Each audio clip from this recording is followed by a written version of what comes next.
So when you hear people say like, oh, well, rich people have struggles too, sometimes there's like an immediate eye roll, which I totally get. We're like, they're fine. They're fine. But listen, just stick around and hear me out, because today I want to talk about the hidden money challenges that wealthy families face. And some of you might fall into this category without even realizing it. But first, make sure to like, subscribe, and share this video with a friend. All right, a lot of millennials and Gen Xers are raising kids that have more access to financial security than they did growing up. And what can happen is there can be some tricky things within that. So just to clarify, I'm not saying baby step seveners out there have the same level of like financial hardship as people that are working 3 jobs to get out of debt, right? Like there's a season of sacrifice when you are living paycheck to paycheck and you're trying to get out of debt. You're trying to just build up an emergency fund in general, like all of that. Like that is hard, grinding work for sure. But here's the thing with money, is money continues just to be a tool in our life. But as our life continues to change season after season, there are going to be things in our lives that we bump up against that are a hardship. So whether it is working extra jobs and it's like you're exhausted and tired and miserable. And then some other times, you talk to people and they are building wealth, but their marriages are falling apart, right? So like no one is immune to hardship in life, regardless of how much money you have or how much money you're making. But listen, if you are in the grind phase, I see ya. That is not going to last forever. But again, on the other hand, even if you have margin in your budget, there is something about raising kids in a household where you want them to learn hard work. You want them to learn the grind of life. You don't want them to be entitled. And maybe you've worked your butt off to get to this place where, yeah, you have some financial freedom, but yet you don't want to screw up your kids, right? And so what that looks like with our kids, of even having to manufacture sometimes a harder path for them. But what does it look like when they're not seeing the struggle day in and day out? Because regardless of socioeconomic classes, every family has access to more debt, convenient spending, comparison, like all the things in our financial life look so different regardless of where you are financially than it did like 20, 30 years ago. And when you think about the idea that basically anyone can get a credit card today, you have buy now, pay later, you have social media that you're scrolling through and you're seeing people live their lives that you never would have seen 20 or 30 years ago. You got conveniences like grocery delivery. Like our life just looks different financially today in 2025 than it ever has been. So how do you raise then financially resilient kids when money is scarce? And maybe you're like, yeah, I need you to see that this is tough. Or if you are in a season of abundance, how do you do that? Well, there are 5 things that I think are important to teach kids when it comes to money in general. Number 1 is gratitude. The emotion behind money that is so important to grasp as early as you can is gratitude. And I meet 40-year-olds that don't have this emotional capacity. But this is something in life, again, regardless of where you are financially, that's going to be huge. Now, if you have your 4 walls covered, food, shelter, utilities, transportation, the truth is, compared to the entire globe, you are doing incredible. You really are. And so there is this idea of gratitude of where we are. And gratitude does not mean that you're just happy and complacent, right? You can still have goals and strive for things. But this heart of gratitude, of being present, of where you are, is such a model of your character. And so teaching our kids that, to be grateful. And this is even like making them say thank you, right?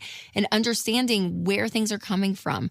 And the fact that not everyone has what you have. Like whatever the verbiage is around your home, but making a point that we are going to be so grateful. And they're watching you, parents, and your gratitude is huge. But I think this is one part of money that is so huge. Now, I have a children's book out about gratitude called I'm Glad for What I Have. So I can put a link down below if you have little ones, because I think this is, again, it's such an important topic. All right, number 2 is participation. So kids should start contributing to the home at a young age. There is something that happens when your kids have a level of responsibility, and it can be something small, like just keeping their room clean, right? Or as they get older, it's like, yes, we're going to unload the dishwasher, or you're going to help fold laundry. Like you're going to do things around the home that take a level of sacrifice. But when they complete tasks around the home, there is a level of confidence that actually gets put into your kids, because they're not just, sitting there not contributing anything, where to a degree that can create some level of emotional laziness, but to know like they can be effective, like they can do things. And what's great about chores is they get to see something that is not completed and then completed. And then as we're talking about money, like paying them on some of this stuff and letting them participate and understand where money comes from. But having responsibility around the home is so, so important. Now, before I share my hot take on the word no, I do want to tell you something that is an absolute yes, and that is one of our sponsors, Christian Healthcare Ministries. So when you lose your employer-sponsored health insurance, there may be a better option than COBRA. So consider Christian Healthcare Ministries. CHM is an affordable, biblically based alternative to health insurance that could be a third of the price of COBRA. Yes, CHM programs start as low as $98 a month, and CHM has helped hundreds of thousands of families take care of over $11 billion in medical bills since 1981. And CHM members are also supported spiritually with prayer when they have a medical event. So try getting that with COBRA, because you're not. So whether you're going through a job loss or a life change, or maybe you just want to consider other options to save on healthcare costs, check out CHM.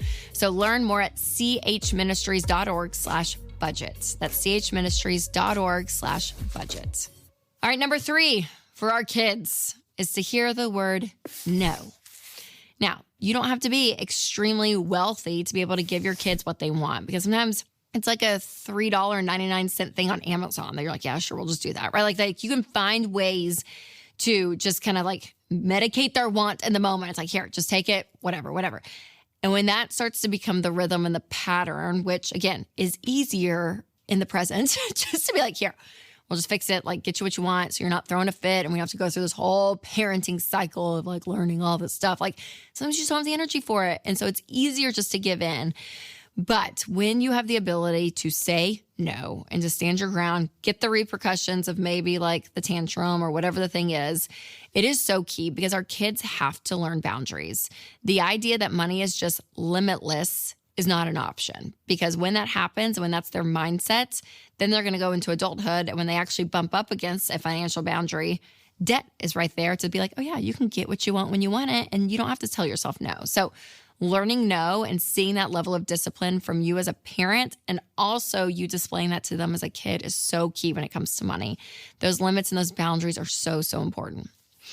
Number 4 is patience. So patience is also something. Delayed gratification is something we are terrible at in today's world. Like, again, instant gratification is everywhere. We can get what we want when we want it. Even information or buying anything. Like, you can just open your phone, do what you need to do, get the fact that you need from Google or Chat GPT, or look up the weather. Like, you can do whatever you want within 5 seconds because of our phones. And what that has created is that same level of instant gratification when it comes to purchasing and buying things. So having the patience to save up and pay for something is huge. And this is true as adults, but also your kids should do the same. So have the patience and have them have a goal of something that they're saving up for, something that's kind of out of reach for them, but it's good for them not to get it in the moment, but to do that. And then also we do no spend months as well, because sometimes it's like, even if they have the money to spend because they've done chores, sometimes it's just like they just want stuff all the time. And you're like, y'all, stop asking. So sometimes we just do a hard stop, no spend month. And for a few days, they kind of complain, like, well, this, that. And then it's amazing. After a while, they're fine. And they go back and play with what they have. So patience is key. Number 5 is to sit in disappointment, because let's be honest, disappointment is the concept of real life. Like in real life, we feel so much disappointment on so many things at different levels in life, but man, it is real, and you have to know how to cope with that. And I've heard recently, I was reading a parenting book, and they were talking about how there used to be helicopter parents, right? Where they would just hover and like take over and control everything. And now they're considering parenting. A lot of parents are snowplow parents, meaning they go through and pave the way so there's no bumps, there's no grooves, there's no like, oh gosh, am I going to fall down? No, it's like this perfect slope for your kids to go down with no issues and everything's fine. And they fix everything. So there's no roadblocks. Everything is done for them. And you have to know, like, guys, listen, there are going to be bumps in the road. And when that happens, that creates resilience. And yes, there's going to be disappointment in life. And as a parent with little ones, like, I will sit with you in that, right? Like we will talk about that. I will be here for you in that.